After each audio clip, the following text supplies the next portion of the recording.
Hello, this is Todd Schultz, and this is my EDL 955 Module 10 case study.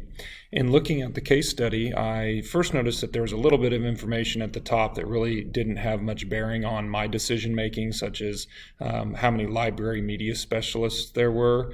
I was more concerned with the raw data and what had actually taken place and what was actually going on with the safety concerns in the district. So as I get down, I noticed that there are some mail in my inbox that I notice is very concerning from the very get-go. Some strong language, obviously some emotions tied to that, and that's going to set a red flag off for me immediately as a district leader. I'm going to try to figure out the validity of these claims and also try to figure out prompt solutions to these problems as we can draw the community back in to being satisfied with the job that we are doing with their taxpayer dollars. We are providing the best quality learning environment and the safest learning environment for our students, and we are looking to retain our staff and keep our staff as happy as possible as a school district. Some of the participants' statements from the survey were very alarming. Things like rodent infestation, HVAC system not working, leaking chemicals, poor indoor air quality, asbestos showing. Those are the most concerning things to me that I wanted to address immediately. Some of the other things seem to be more superficial or more aesthetic, as worn carpet and things like that I wasn't as concerned with immediately as I was the safety issue concerns. The big numbers that stuck out to me from the data was that 75% of teachers indicated that the facilities and that type of stuff were very important to the overall performance of the teachers. And they were also mostly dissatisfied with the way the community participated in the students' discipline.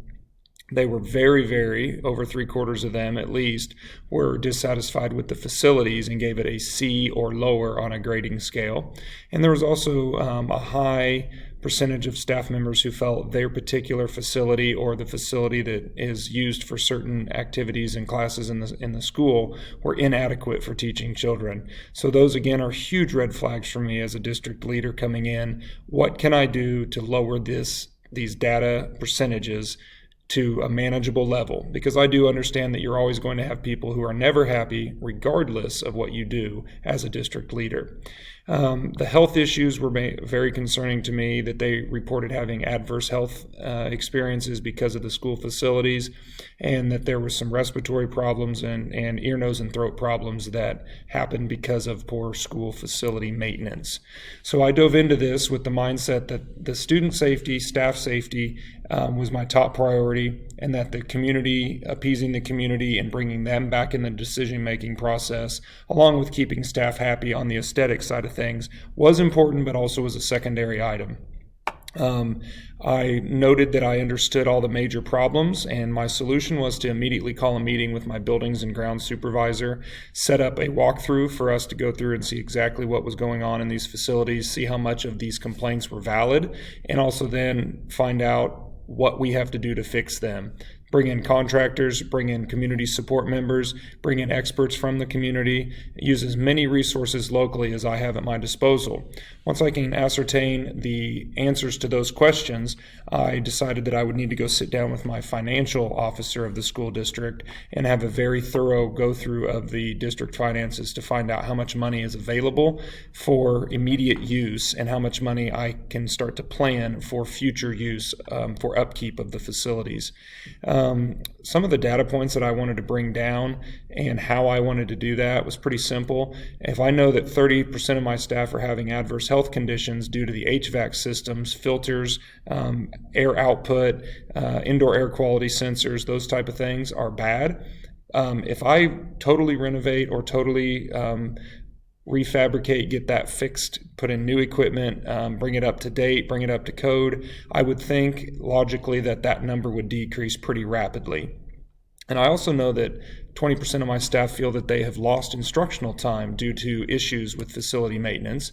I don't know exactly why that is, but if I fix the issues that are listed in as negative in the questionnaire, and I am using that as a platform to say this is what we've fixed, this is what I feel still needs to be fixed, that is also going to reduce that lost instructional time for staff to be able to use their facilities full-time rather than part-time.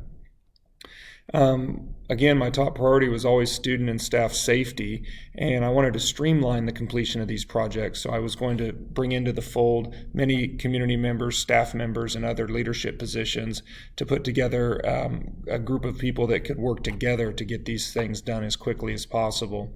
I wanted to address that some of the classrooms the teachers felt were inadequate, and the way that I thought would be important to fix that would be to do some remodel in those classrooms and get new equipment into the classrooms, such as the science lab, the music rooms, the art room, the vocational classrooms.